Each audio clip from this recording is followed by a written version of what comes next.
right, welcome to That's Enough Out of You.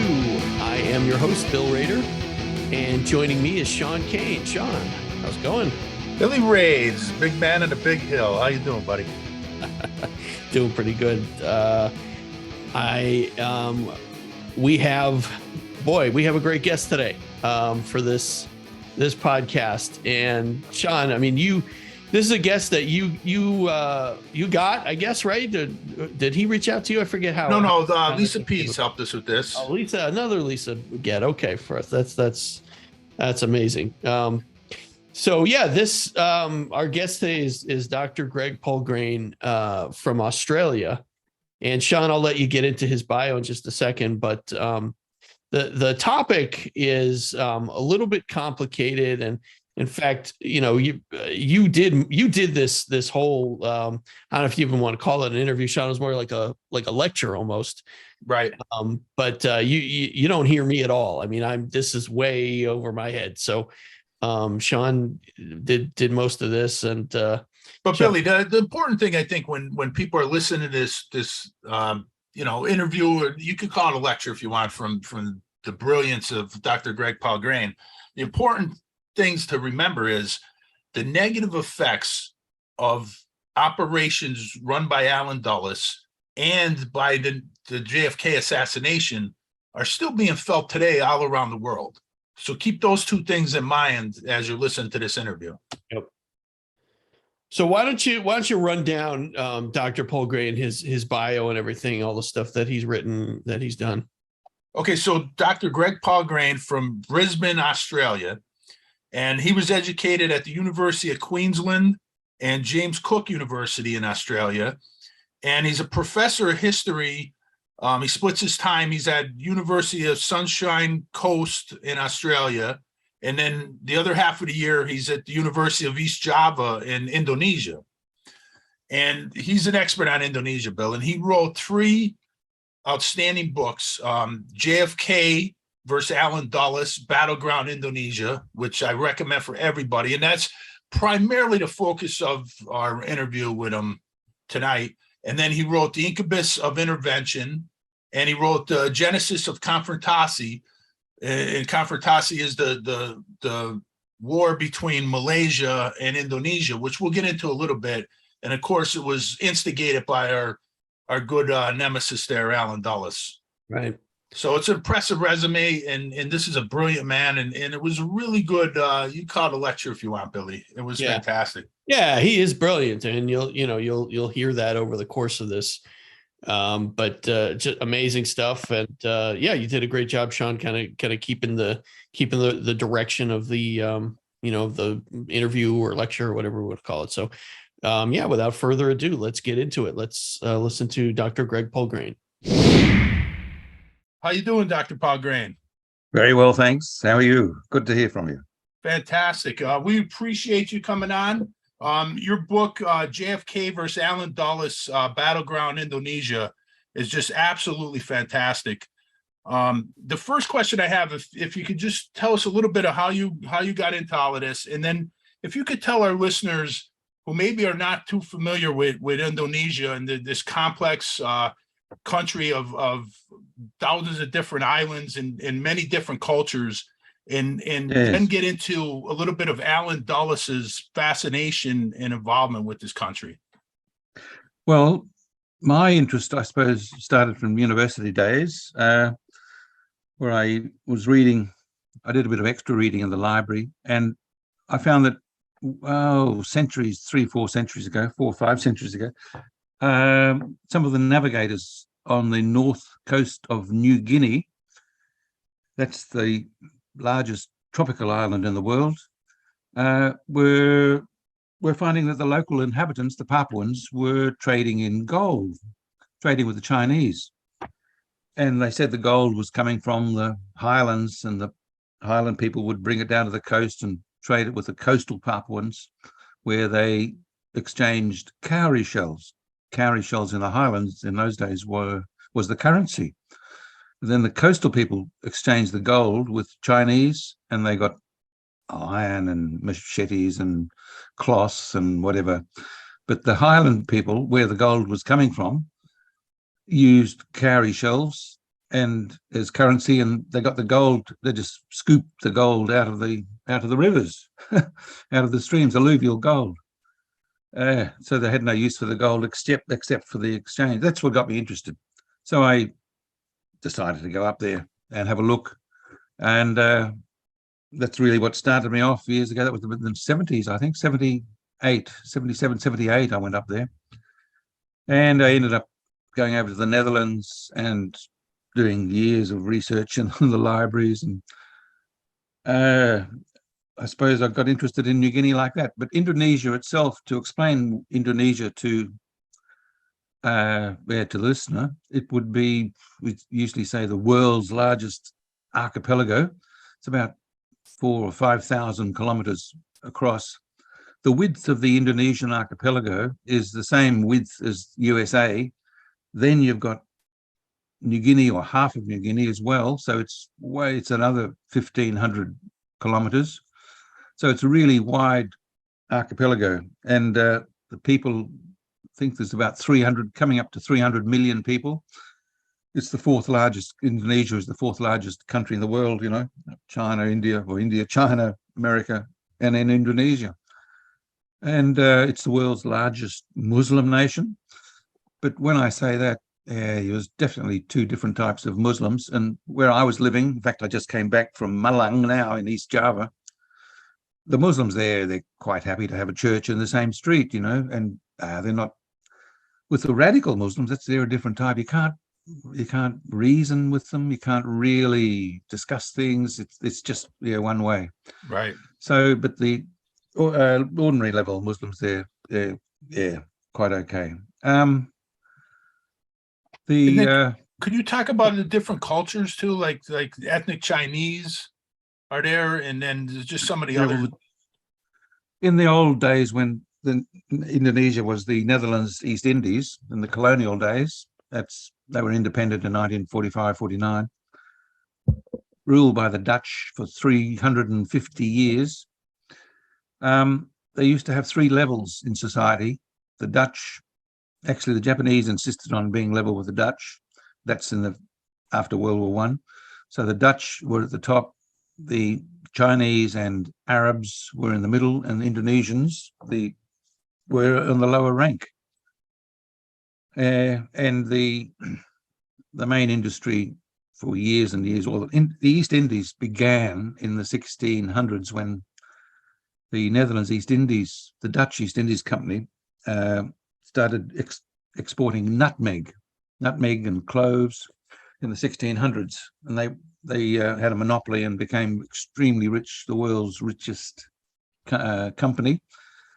I think rolled into one. All the top 20 companies in present day world, or rolled into one, was sort of the equivalent of the size of the Dutch East Indies Company in those days. That's how big it was.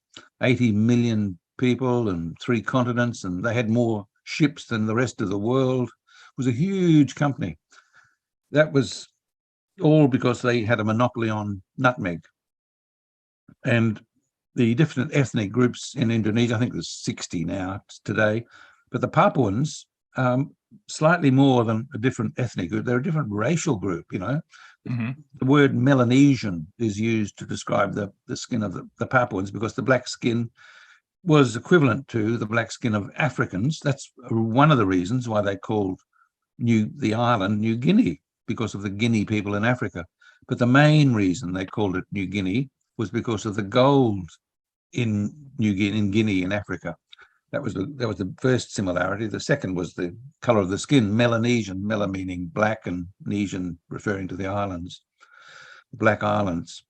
So the Papuan people were separate from the rest of the Netherlands East Indies, kept separate by the Dutch for centuries, because there was nutmeg and cloves growing in the wild in New Guinea.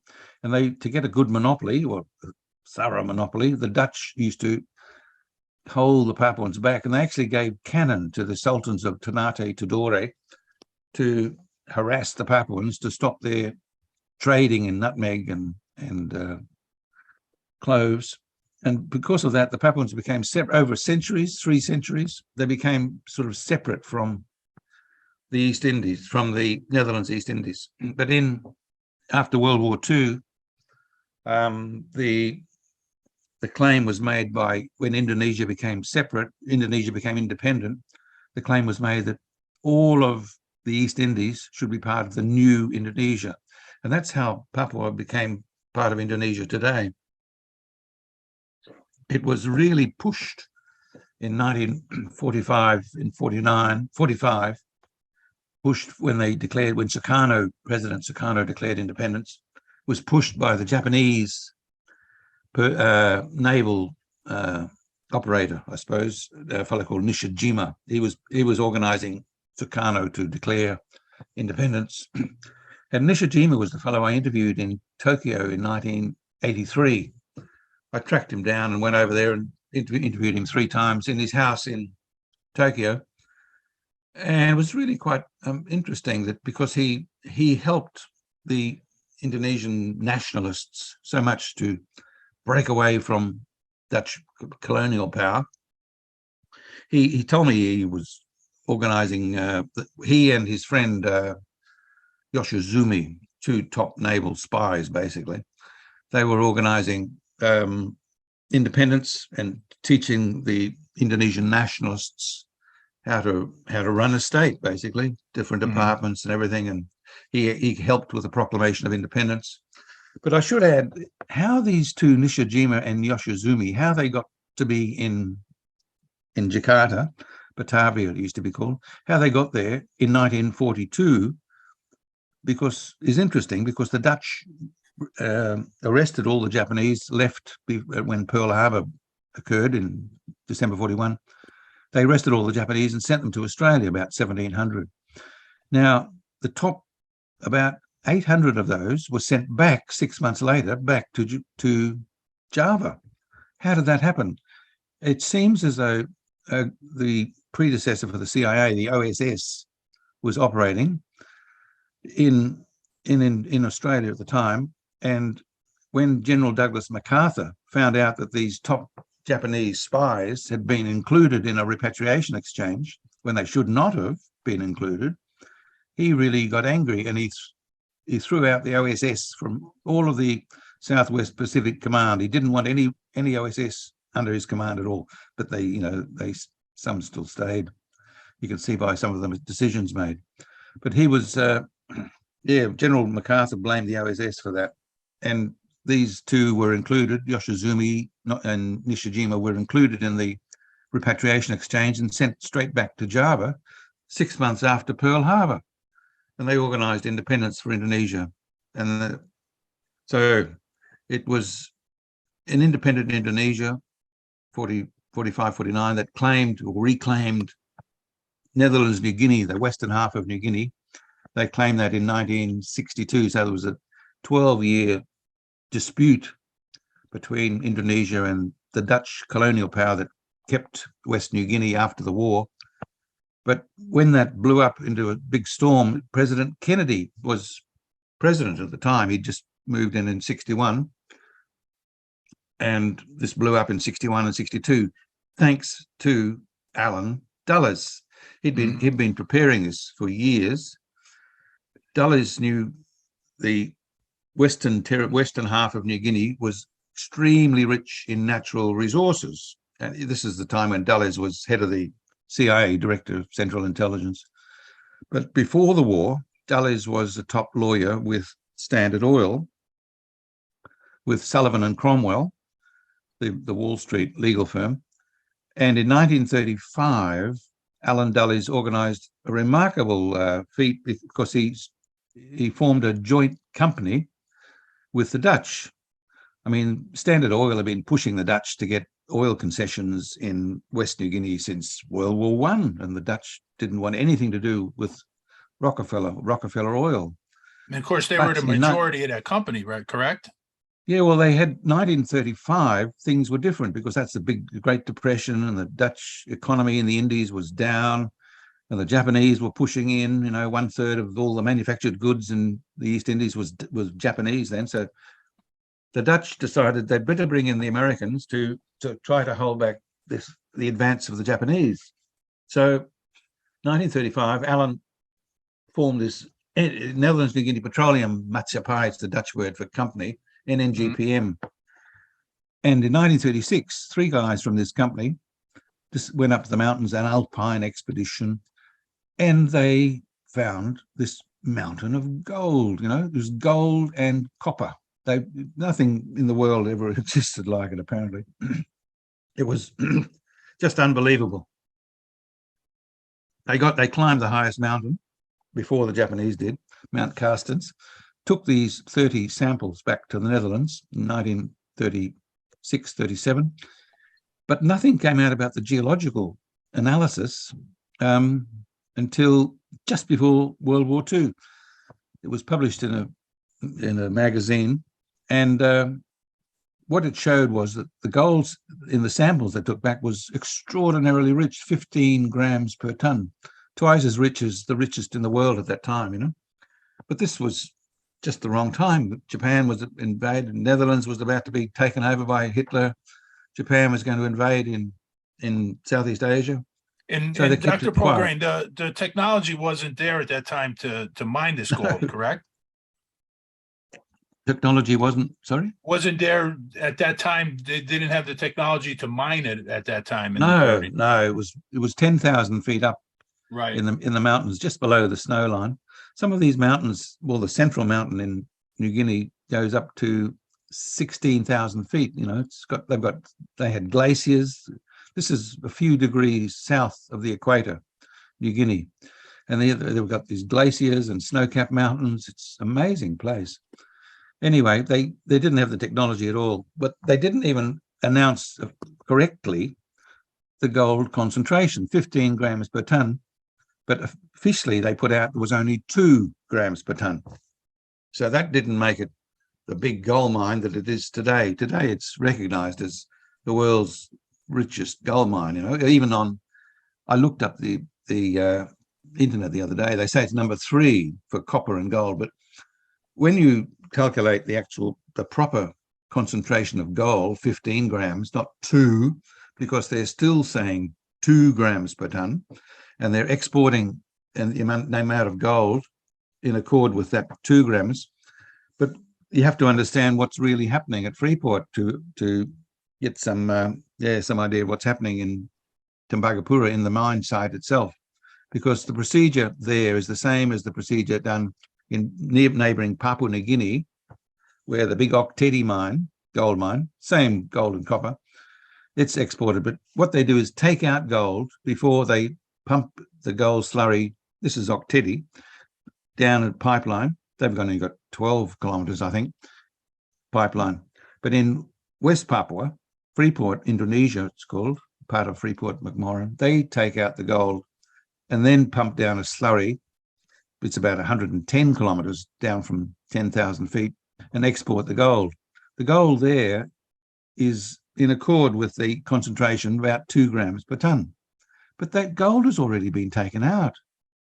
And this was confirmed for me by Deputy Head of Freeport Security, who explained, it's brought down in a car and put on a plane, basically. So Freeport shareholders they're not being given the complete truth there. And I was asked to give a talk in the Indonesian Parliament to explain this. But would you believe what happened was I was all ready to go with an admiral or something was looking after me and going to take me along. He'd arranged the car and everything. And 1 hour before the talk in the Parliament, Jakarta Parliament, to explain this almighty storm just emptied its water into the streets in Jakarta, and the streets flooded, and we couldn't get to the Parliament. So that talk was cancelled, probably, thankfully. But I was going to explain some of these details to the Indonesian Parliament. They had translators and everything ready, but so I never did. And by the time I got back again, everything had changed in Jakarta, and I never got back to the Parliament to give that talk. But anyway, so I'm trying to tell the listener about Well, where Indonesia is, how diverse it is.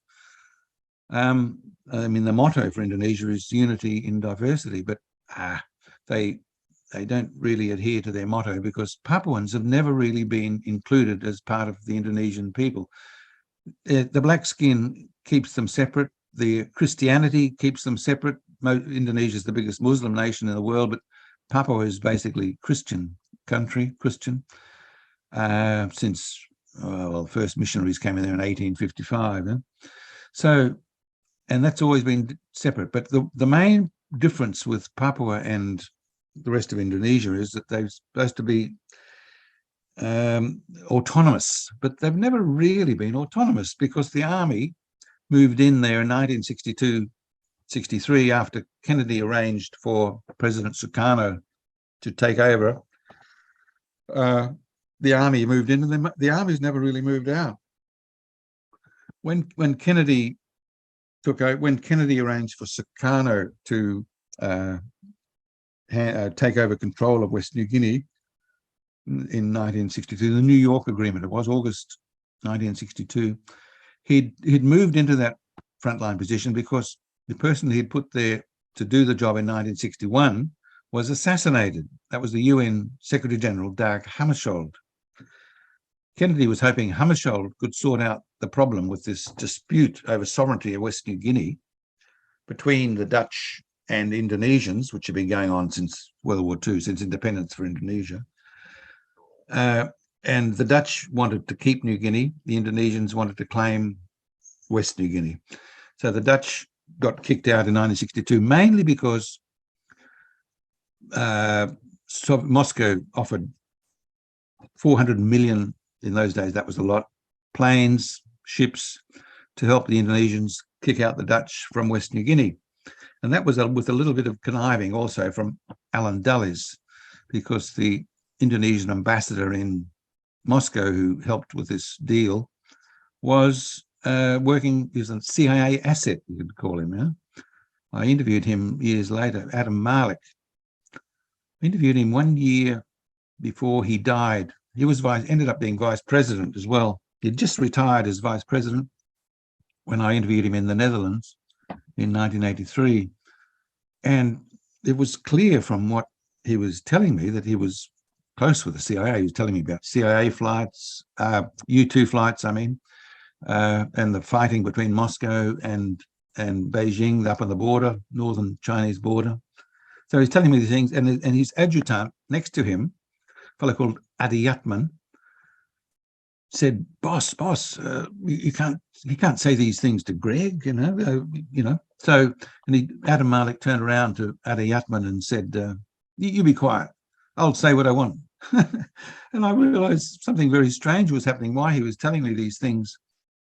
It was because he was basically dying. He'd got cancer, and he'd be dead in 12 months, and he wanted to get it off his chest. That's why he wanted to tell me all these things, which is amazing. Wow. Yeah. Anyway, that's gives you some idea about the gold and Kennedy's input. And Hammarskjöld was assassinated in the Congo. Dr. Poulgrain, 1961. Before we get to Hammarskjöld, though, because I really want to get into what was definitely an assassination with Hammarskjöld. Yes. But just to summarize, so 1936, they discover the gold, and Yes. Allen Dulles knows about it and basically conceals it. So the Rockefeller Company, Freeport Sulfur at the time, Yes. could eventually mine this gold. But Yes. I want to talk about another connection, Allen Dulles. They also found oil there, correct? With a name that we've talked about on our show, George de Mohrenschelde. Yes. Could you talk a little bit about that and Dulles' connection to de Mohrenschelde? Yes. Well, I just wanted to add that Allen Dulles knew about the gold because he was the man who formed the company in 1935, right. NNGPM. With the oil, that was NNGPM was the company that got 10 million hectares, I think, in oil exploration lease. And then they started oil drilling, oil exploration at least, found some wonderful sites, very likely sites. And then just before just before the Japanese occupation in 1941, they were still drilling in West New Guinea, still drilling at a place up near if you imagine New Guinea shaped like a bird, it's right up near the nose, 7 kilometers from the tip of the nose in the west, facing the Indonesian archipelago, that is. So what I said in the book was that one of the persons involved in this oil drilling was a fellow called George de Mohrenschildt. Now, George is interesting because when he was 7 years of age, his father was the head oil man in Baku oil field, that's on the Black Sea, and it was the biggest oil fields in the world in those days, run by Standard Oil wanted to get in at least, and they purchased a share, I think a few hundred million it was, from the Nobel brothers. But then the Russian Revolution occurred, and their share in that oil was threatened. So Allen Dulles, who was in the US Embassy in Constantinople, that's Istanbul, was asked to go across and negotiate. And while he was negotiating with the head oil man there, whose name was von Mohrenschildt, he would have met the son, who was only 7. That was George. And then things changed, and the revolution occurred. And young George and his father, went up to Poland. They were Polish in origin.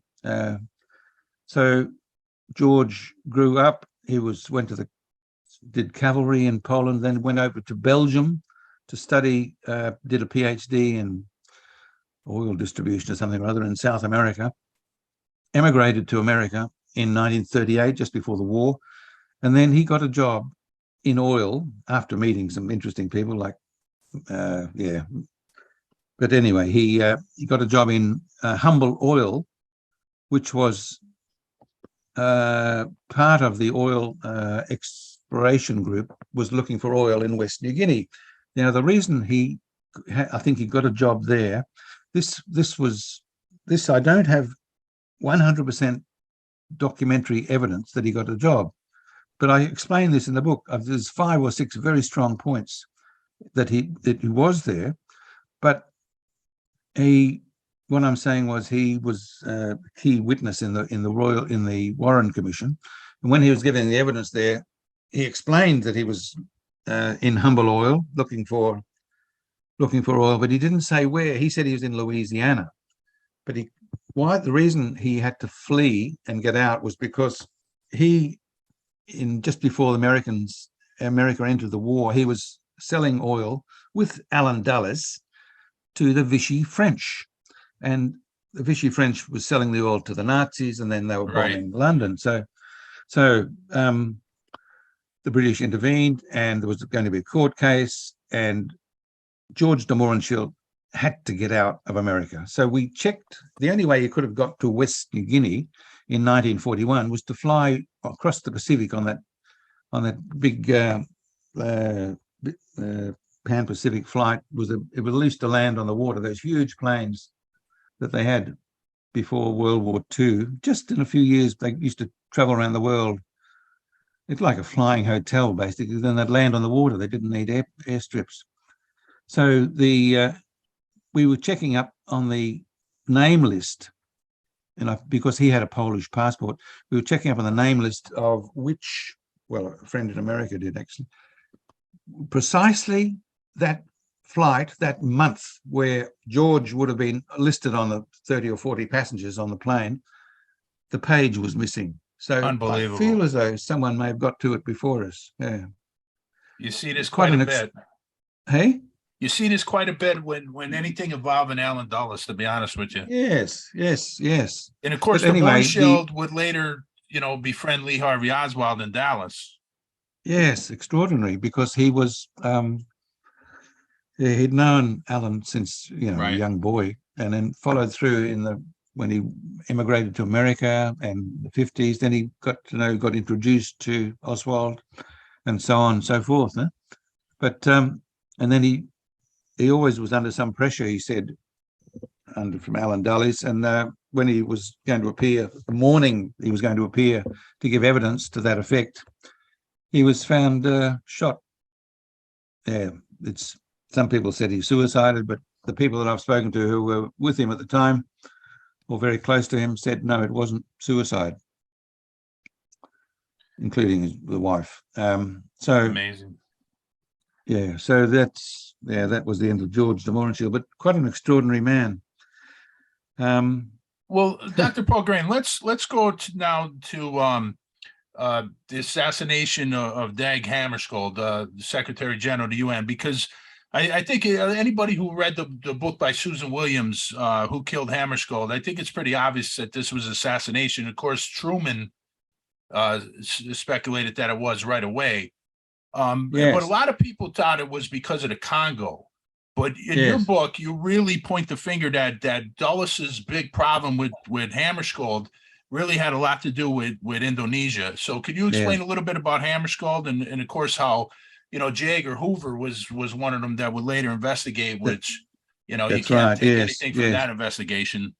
Well, the UN investigation that just finished mid last year, they're calling it assassination, and the evidence that I had in my book helped, along with Susan Williams, of course. Right. But it did say this needs further investigation. And on the 30th of December last year, the UN voted to reopen a new investigation, including the new information.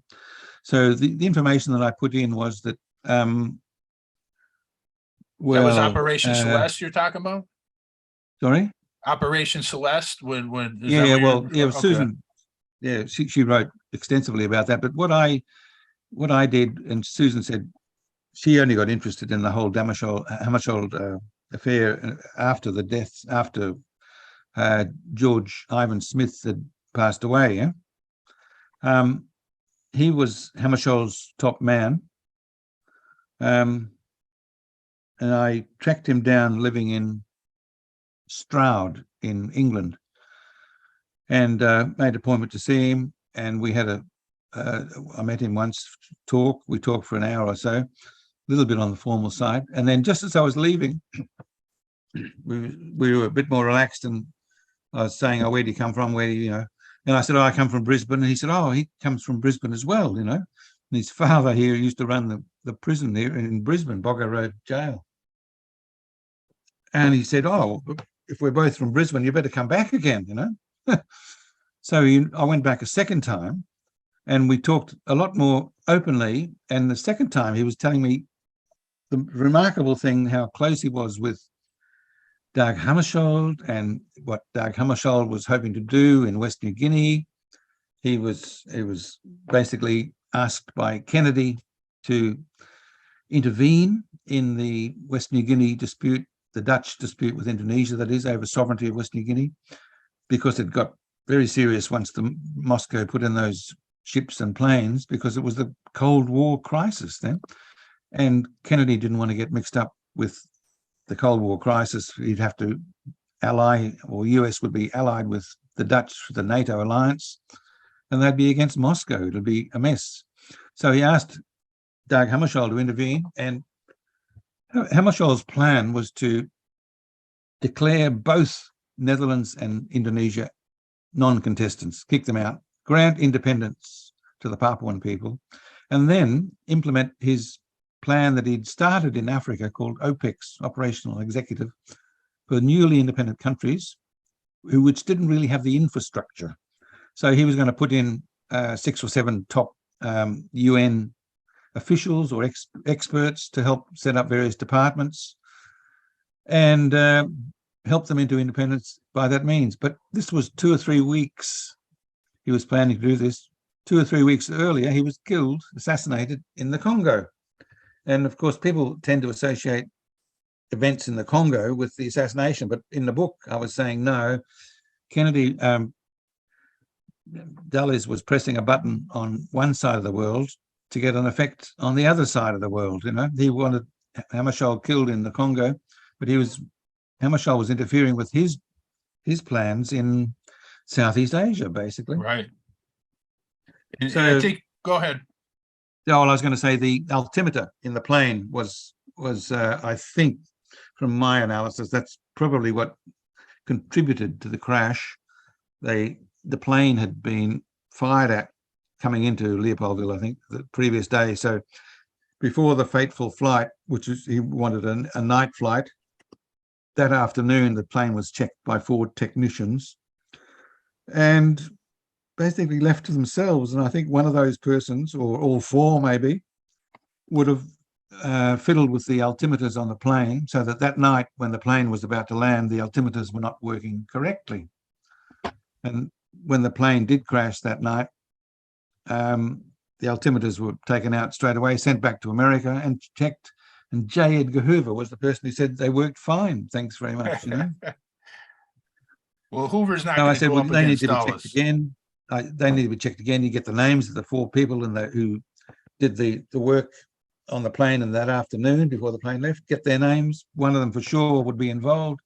It's basic police work, but it hadn't been done for 40, 50 years or something, Anyway, a new investigation is going to look into the Operation Celeste and the role of Allen Dulles, because there were some documents revealed in the South African Truth and Reconciliation Commission. Right. Could you talk a little bit about those documents? Well, there were letters. There were letters that turned up on the second last day, I think, of the investigation by Bishop Tutu, and he basically made a press statement. Here are the letters.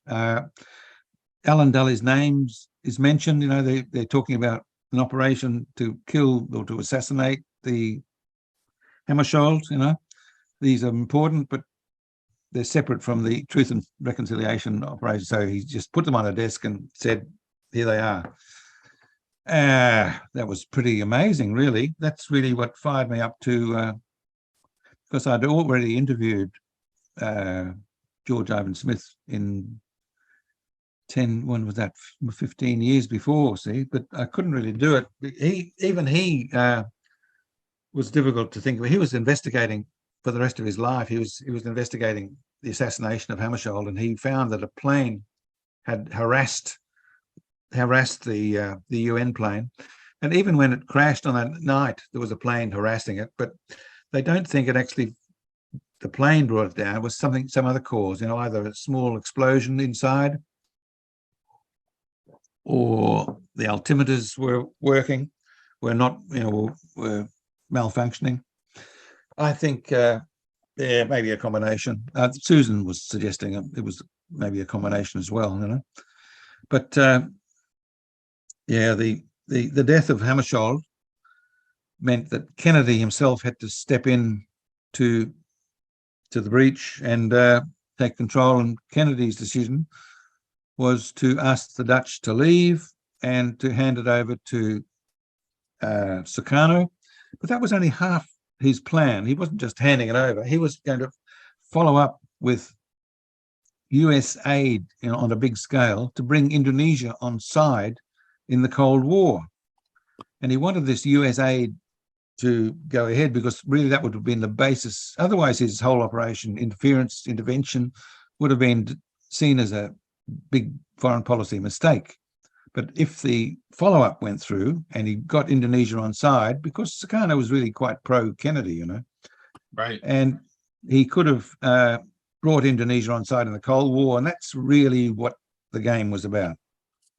So when this aid, Kennedy's foreign policy aid, aid to Indonesia was stopped because in 1963, because confrontation with Malaysia began in 63. And Kennedy and Sukarno were discussing things. How can we get this aid going again? Because US Congress stopped the aid because Indonesia was involved with a squabble within Malaysia, which was basically British. Britain was decolonizing Malaysia, but Indonesia was in dispute because they said, we don't like the way you're doing it. You should get decolonized in a different way, please, Right. And they got angry. And there was a dispute started. And basically it was small skirmishes in Sarawak. But the point of what I found out in the book was, my Konfrontasi book, how Malaysian confrontation started. Well, it involved Allen Dulles again. Of course. And that's why Allen Dulles could inform Kennedy when Kennedy asked for some details on what's happening in Indonesia when he first came to power. Allen Dulles said, if Sukarno gets West New Guinea, which is what happened, Kennedy stepped in and he brought that about. But Allen Dulles' prediction was, as soon as he gets West New Guinea, Sukarno will start another similar anti-colonial operation. I mean, wow, that's predicting confrontation. Right. And so how did he know? Because Allen Dulles had arranged for CIA weapons to be landed up in Sarawak, and they were the weapons which really started confrontation. He gave these weapons to a communist underground group who then fled into Indonesian territory when the Brunei Rebellion started. And that's why Jakarta saw this happening and said, we've got to help our friends in Sarawak. They're being harassed by the British colonial power, you know. But it was all set up because when this communist group fled across the border into Indonesia, they had CIA weapons, you know. It's a crazy situation where you're arming the communists to get it. Anyway, Dulles was guilty of that. A fellow called, what's his name? He became the US ambassador in Israel after that, so sometime after. He was the man who he was Chinese, fluent in Chinese, and that's why he got the job of handing the weapons over to the Chinese underground in Sarawak. And of course, Dr. Poulgrain, Dulles never informs Kennedy about this gold that's in the Western section, and Sukarno didn't know about it either. No, and that's when Kennedy intervened. He was basically, his idea of West New Guinea was that it's a large area without natural resources, you know? and Sukarno basically wasn't aware of the natural resources either. One of the things in your book that I think is really great is how you talk about how Kennedy and Sukarno were setting up this visit for JFK to go to Jakarta in '64, and that would have been against what Dulles had been planning. Yes. All these years. Could you talk a little bit about that and how you know? Well, when the plan for US aid was stopped by the US Congress, the only way JFK could get the aid flowing again was to bring confrontation to a stop.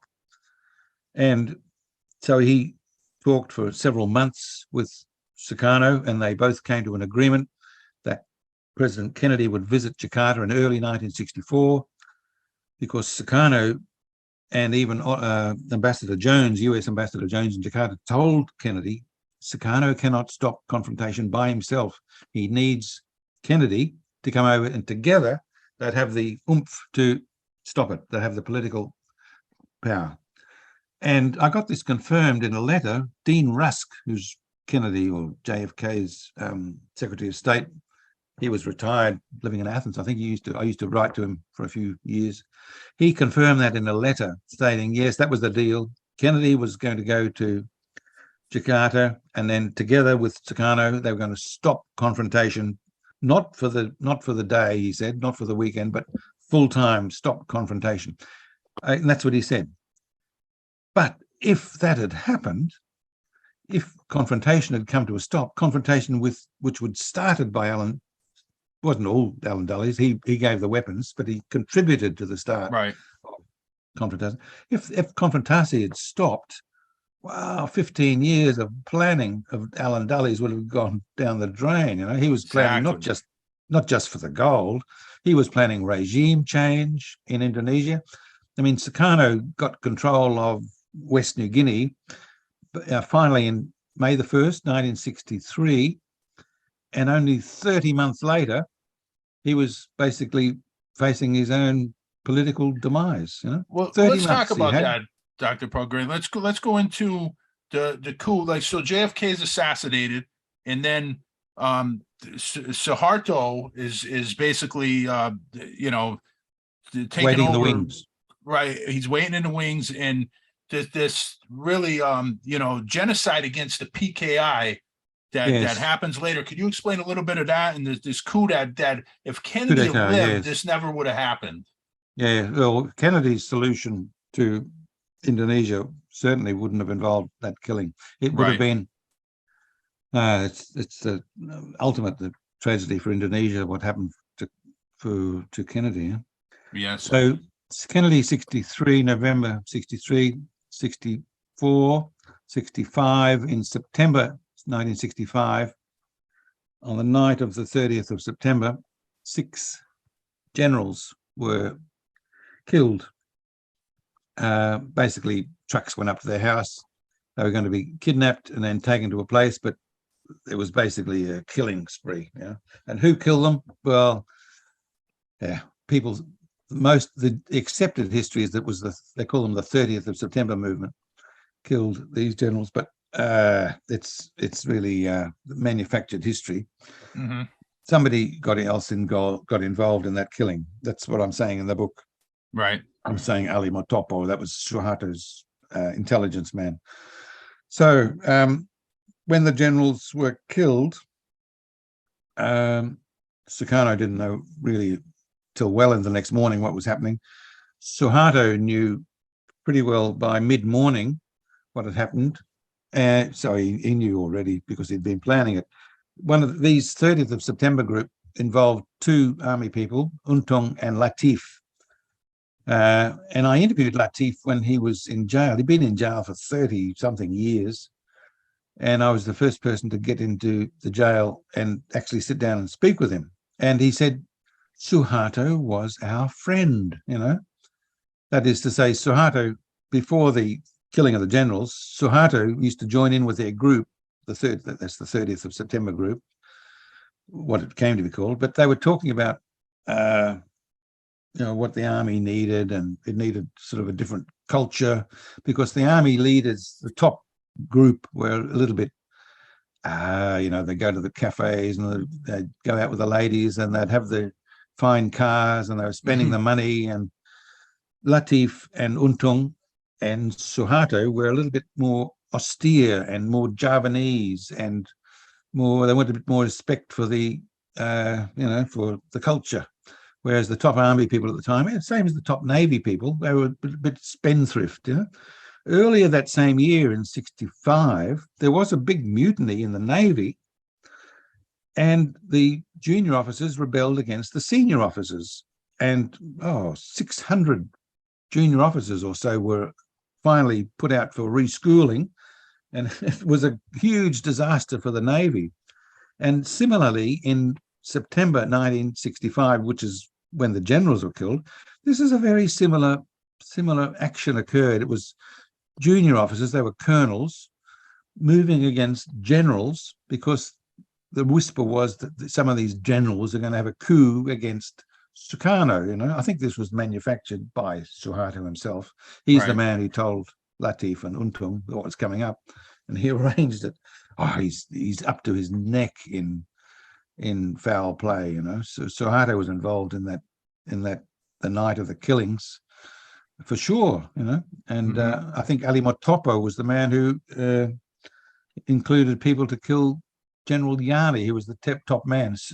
According to army protocol, if the head of the army goes missing for a few days and then comes back, he's not killed, just missing, then a certain general would be the person to take the place. But if Yani were killed, then the next general in line to take his place would be Suharto. And that's why I think, one of the reasons why Yani was killed, And because as soon as his death is reported, then Suharto, according to army protocol, could basically take over the leading position.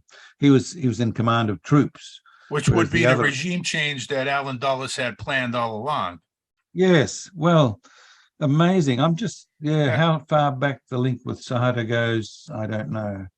But what I was going to say before was I did read the interview with US Ambassador Marshall Green, who came in just about 2 months before this killing.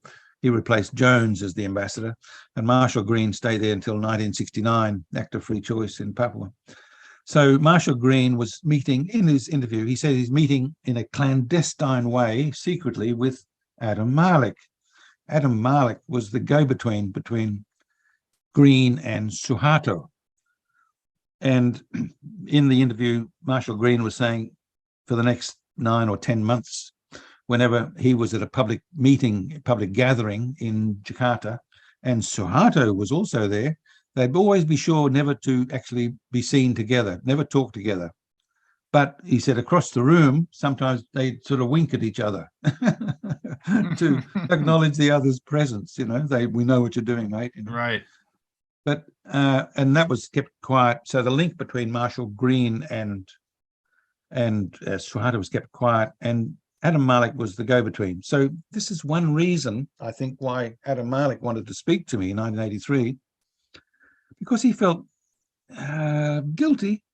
He was an anti-communist. He was involved in the killing, but he couldn't understand. I mean, 5,000 PKI would have been regime change. Would have basically been the end of Sukarno. But how many were killed? A million. 1 million, wow. Maybe even more. I mean, one of the top army persons involved in the killing said, "Oh no, at least 2 million, possibly 3." He said, And Dr. Poulgrain, how many of the PKI were actually what you would label a communist, and how many were just peasants? Well, 98% were rice farmers. Right. They didn't know anything about politics. They just wanted a little bit of land to grow a little bit of rice to feed their family. So they joined a group which was land reform, which was a legally government-approved group to improve their land if they could, but nothing ever got done. But there were PKI, there were communists involved. But it's interesting. I came across a report by the head British person in London who was at the Indonesia desk in London, and he wrote a report saying this Indonesian Communist Party, they're not really communists at all, And wow. he's still got a report. He's still got a website now. He's about 95 years old now, and he's still got a website in London. Would you believe? The same guy. But he in the report when he was in the 60s, 1965, in fact, he was saying these people are not communists. They're radical Javanese nationalists, and they're left wing, but they're not communist. Not in the way that you could call the Europeans communist. In fact, even in Indonesia, where they were called communists, and a lot of people said, "Oh, they don't believe in God and everything." No, the communists used to celebrate Ramadan every year in the PKI office. Would you believe? Wow. And I did the head of the PKI. What's his first name? I did anyway. He used to be the man on the mosque who would call, with a loudspeaker to call people to prayer. I forget, there's a certain name. I forget what the name of it is now. But he was the man when in the younger days. That was his role in life to call people to prayer on the mosque. But they didn't have loudspeakers, of course. But he had. It's interesting how I did got involved. I was speaking with Nishijima in Tokyo, when he was sort of training the top 50 or so Indonesian nationalists. One of those nationalists was Aidit, as a young man, Aidit in the Japanese occupation period in Java, in Jakarta. And he said, "Oh, Aidit, yeah, he was one of the best. He was one of the smartest, And it's a shame that everything happened as it did in 1965, things like that." But he was just commenting on the sort of the general intelligence of Aidit. So, Dr. Poulgrain, so basically, the PKI is slaughtered. You said over a million peasants basically slaughtered, and this is celebrated as a success in the U.S. media. Yes, it was. Yes, but what I didn't say was that the reason Marshall Green wanted the killing to go ahead, and that in fact there were two people, American man and a woman apparently, involved in landing. They used to land every day in PKI headquarters in Central Java. I found out there was the 7th Fleet, or some ships from the 7th Fleet were just offshore, out of sight, and they could have flown in with a helicopter, this man and a woman, because it was a bit of a puzzle how they got there every day. They must have flown in by helicopter. I figured it was 22 minutes or something from the ship to the town, and they were promoting or helping in many ways the actual killing to go ahead of the PKI. This was right in the heart of the PKI country. Now, why they wanted PKI, more and more PKI killed, even though they were peasant farmers, was that by decimating the PKI, it had the effect of exacerbating or the squabble between Moscow and Peking, which had been ongoing and assessed by Allen Dulles in 1960-61, Right. without telling Kennedy. He should have told Kennedy. In fact, he told Kennedy a lie. Yeah, it wasn't serious when it was known to be a serious dispute. Sino-Soviet split, basically. And each of Moscow and Beijing each wanted to get influence from the PKI because it was the next biggest. They had, say, 3 million members and 20 million supporters, It was the biggest party in Indonesia, basically. And if they got PKI support, then Moscow and Peking would have the advantage one over the other, So Right. they were squabbling amongst themselves about ideological matters, and then they were squabbling again and blaming each other once the PKI was absolutely physically eliminated, Mm-hmm. Millions killed.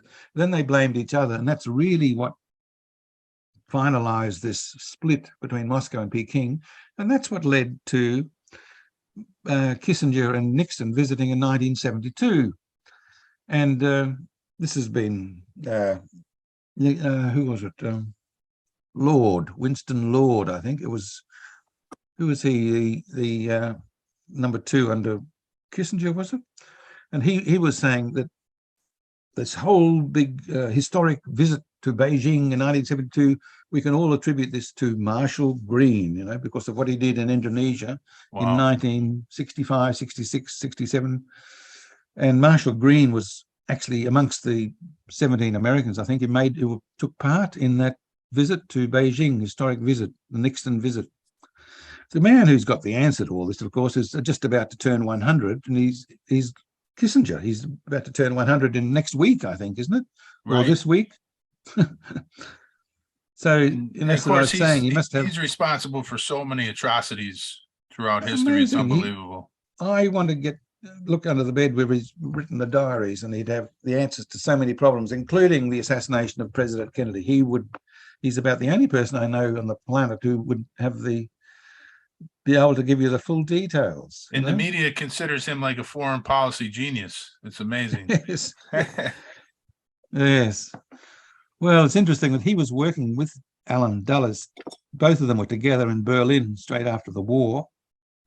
And then they were working together in the Rockefeller Brothers panel in 1958. And then when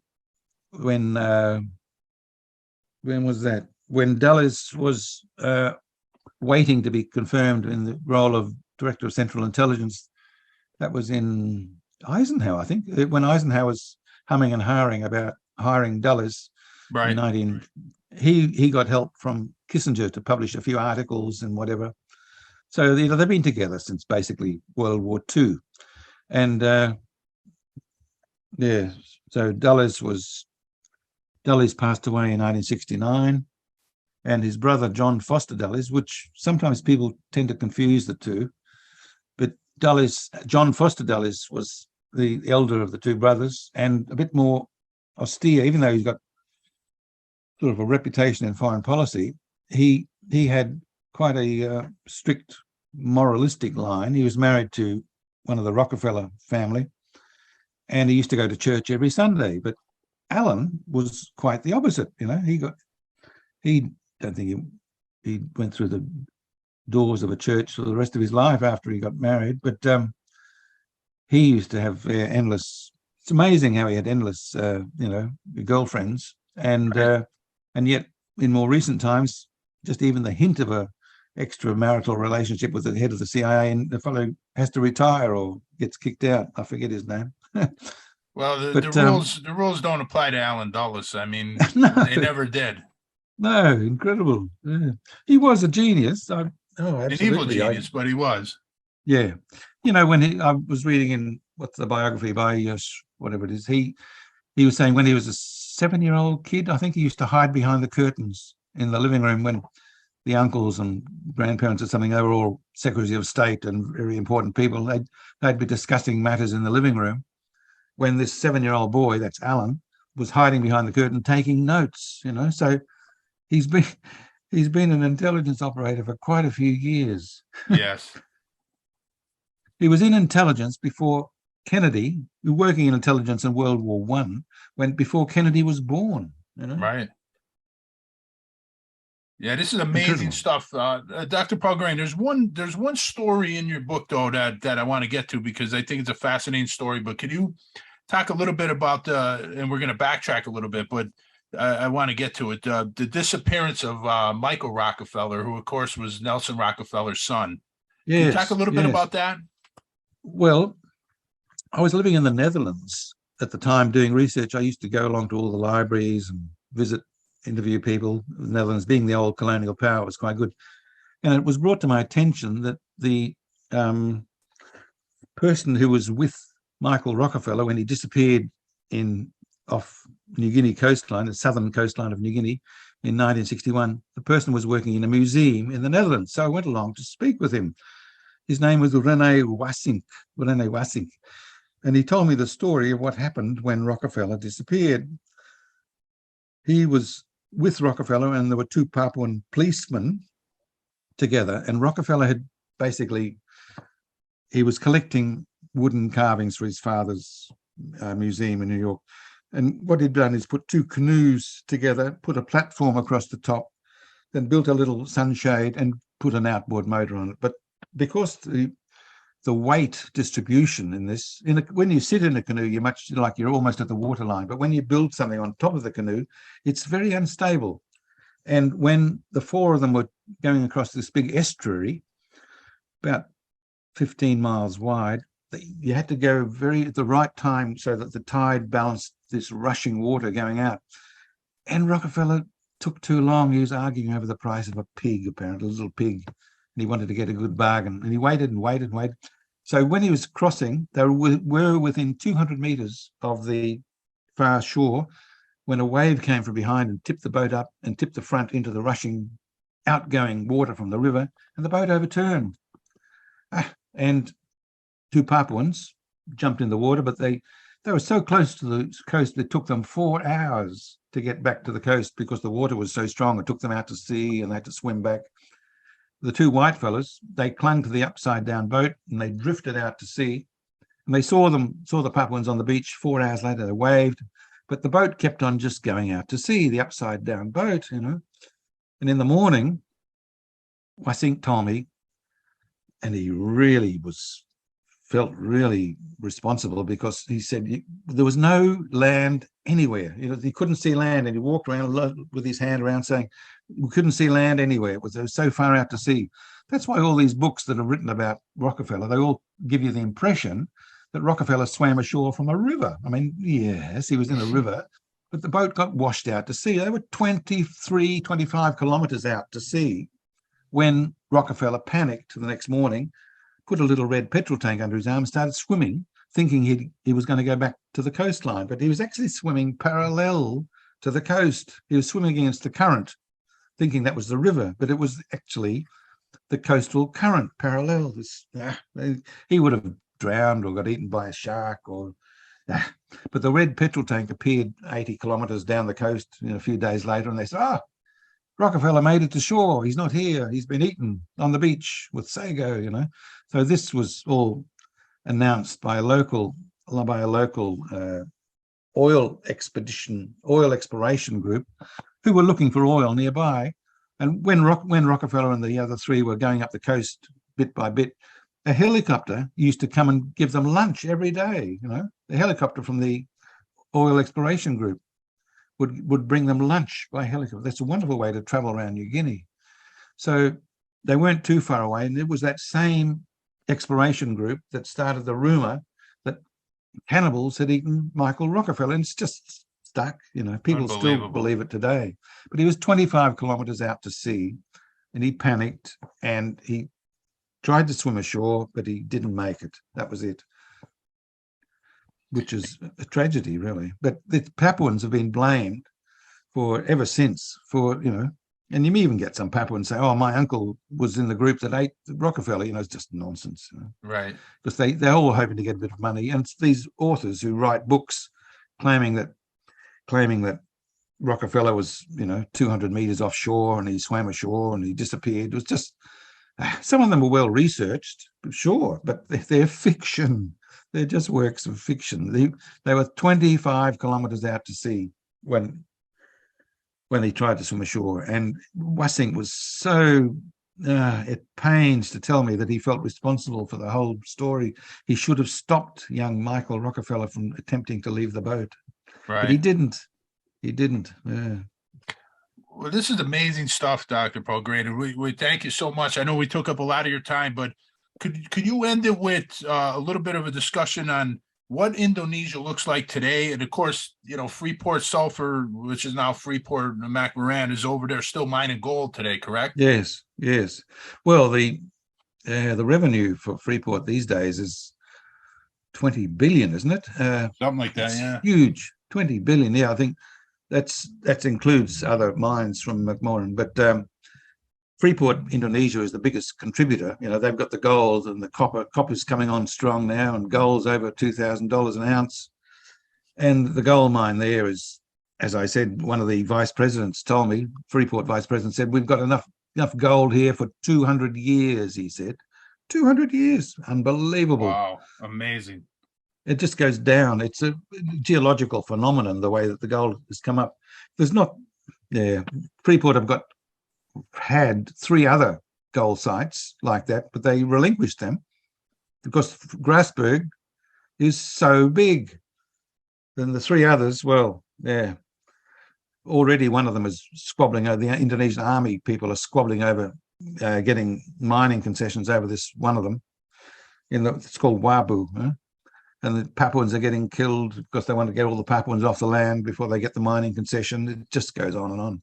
The problem in Papua these days is that the last 3 months anyway, is that a New Zealand pilot has been kidnapped to get Papuans jungle fighters, OPM they call them. They wanted to get world attention to their problem because they've been fighting since 1963.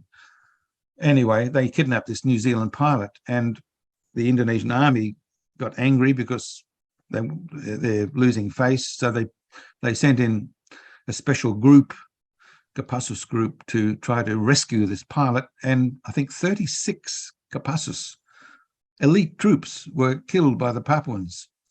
And then in response to that, they sent in 3,000 troops, and they've been bombing villages, bombing Papuan villages, and you got all the local church, the Papuan church bishops, Christians, Catholics, they're all together. The New Zealand, the embassies calling out, please stop the bombing, and even the pilot from a video sent back to Jakarta, the pilot himself is saying, please stop the bombing, So they're just bombing villages. It's just a crazy response. I mean, I've tried to speak with people in Jakarta for several years. I used to speak with ambassadors and business people, whatever, saying, look, do you know what's happening in Papua? People are getting just massacred, No, we don't know. It's so far away. They just don't want to bother themselves with too much thought about the killing that's occurring in Papua. But the Indonesian army's even blocked out visits from the United Nations to keep it quiet, But it's really a tragedy what's happening in Papua. The word genocide has been mentioned, but when I figure how many people have actually died, I don't think you could give it any other name. And of course, you could trace the genesis of all this back to Dulles' plans for Indonesia. Yes, the gold. Yeah, it's the natural resources of New Guinea. They've got gold, copper. They've got gas. They've got some of the gas fields they got up in the Bird's Head. Huge. They've got oil, and they've got trees. One of the biggest, untouched lot of trees. They're a bit like the Amazon and other parts of the world. One other part of the world, Congo, isn't it? Right. Where they've got vast amounts of timber that they could get. The army's in control of that. Again, it's a what do you say? Yeah, it's just a way of making money. It's a milch cow, is it? For the army. And as long as they put forward these political arguments that, oh, it's a danger, political danger, they continue with the exploitation of the territory. That's the dilemma. And someone has to, at a high level, has to intervene here to say, stop, and let's get some sense into this discussion. You know, they've got to sit around at a table and start talking, you know, and stop the killing of the Papuans, that is. Well, unfortunately, the people that could have stopped all this were murdered long ago. Yes. But this was fascinating stuff, Dr. Poulgrain. We can't thank you enough. I know we took up a lot of your time here, but is there anything that we didn't get to that you would like to end with? Well, it's probably a lot, but just the fact that you're Kennedy, welcome to come back on if you know. Yes, yeah. Well, just the fact that Kennedy was planning that visit to Jakarta in early 1964, and he never made that visit. And had he made that visit, history would be so different for Indonesia, for US, well, for everything. And the people don't understand how devious some of these plans and plots that Allen Dulles was getting up to, you know, like arming the communist underground, for example, with 2,000 small arms, you know, weapons, just firearms. They're nothing heavy, but still, it's a significant contribution to the overall instability.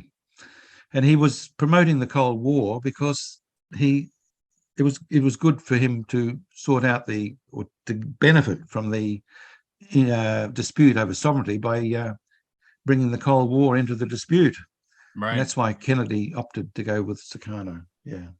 Thank you, Dr. Poulgrain. And, you know, I just want to end it with so many things changed because of the Kennedy assassination that it's really just amazing. And like you pointed out, the stuff that Dulles did and the damage that's still being done today around the world because of operations from Allen Dulles is just amazing. That's right. Yeah.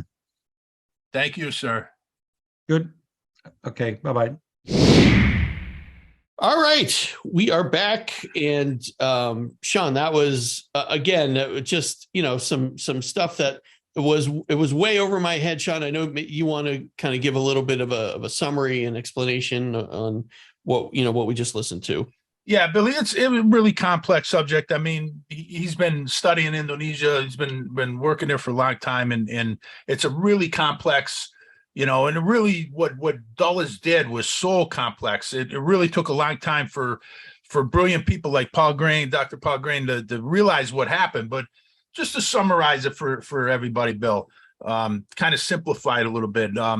Basically, Allen Dulles, you know, as Sullivan and Cromwell lawyer, he forms this company, and on the surface, it looks like it's a Dutch company, but it's actually only 40% Dutch.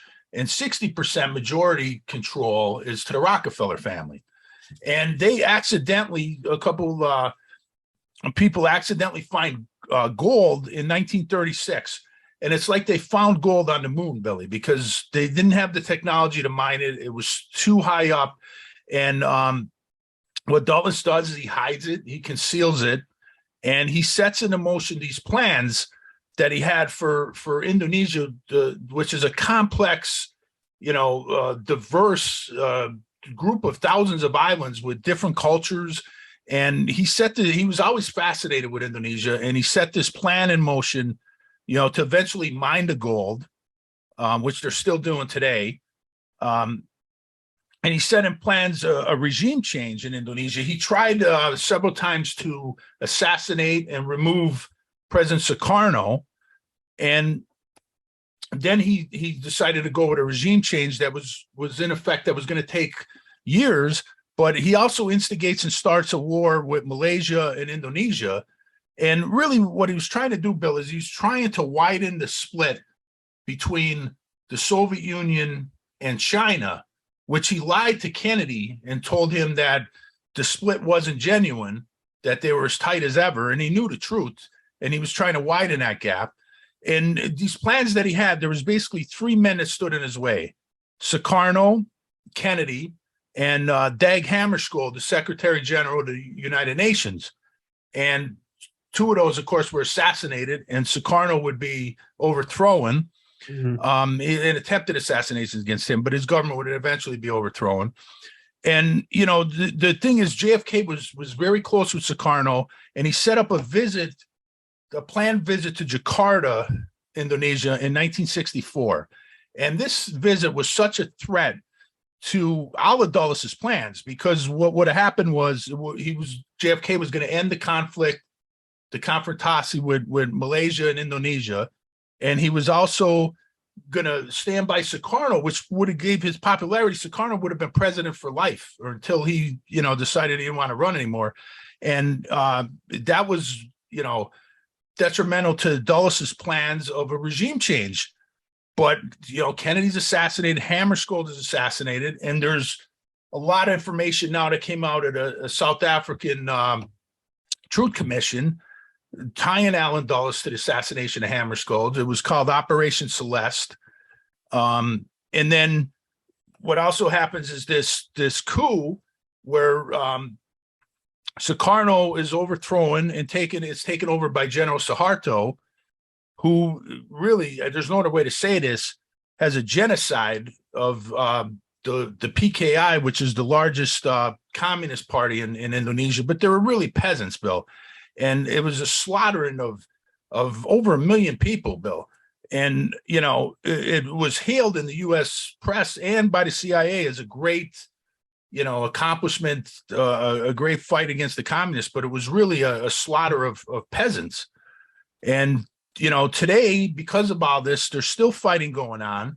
And the Rockefeller Company, Freeport, it was Freeport Sulphur, now it's Freeport McMoran, is still mining gold over there, Bill. And it doesn't, the violence that's going on there today doesn't get the press because, they don't want to take away from what Rockefeller and the Freeport is doing there, mining the gold, which they said you can mine for 200 years over there. Wow. And these are the problems caused by Dulles' operations and by the negative effect of the Kennedy assassination, that's still happening today, Bill. Mm-hmm. So that's just a quick summary of what happened, but this was just an amazing interview, buddy. It was amazing. Yeah. I mean, bottom line is Allen Dulles was a bad guy. Yeah, but you know what, Bill? He's still a genius, though, an evil genius. But the brilliance of this man, like, just imagine if he used his brains for good in the world, what he could have accomplished. Because to set these plans in motion and long after he's gone, they're still, mining gold over there. Everything he put into place happened. I mean, it was just, he's a genius. There's no way to say it, But he's an evil man, like you said.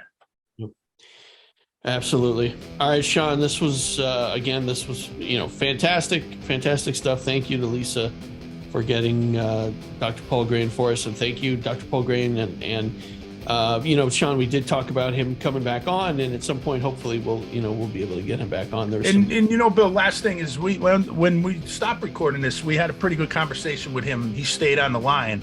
And we had a good conversation with him afterwards. That was pretty interesting. So, yeah, he did say he wanted to come back on. There's still more to talk about. And he's still involved in what's going on over there. Like I said, he spends half the year over there in Indonesia. So it'd be great to have him back. All right. Sounds good. All right. Well, thank you, Sean. Thanks, everybody. And we'll talk to you next time. That's enough out of you. Good night, everybody.